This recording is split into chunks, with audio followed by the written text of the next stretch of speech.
ายะเยธรรมาเหตุปปวาเตตังเหตุปถาคโตอาเตปฏิโยโทจังเอวังวาทิมหาธรรมโลเอ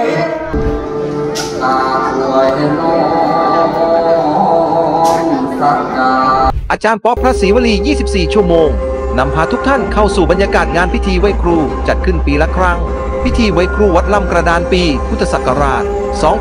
2568 ศิษยานุศิษย์จากทั่วสารทิศทั่วฟ้าเมืองไทยและต่างประเทศมาร่วมงานไหว้ครูวัดลำกระดานกันอย่างคึกคักเทวราชาอาจารย์ดิเทเท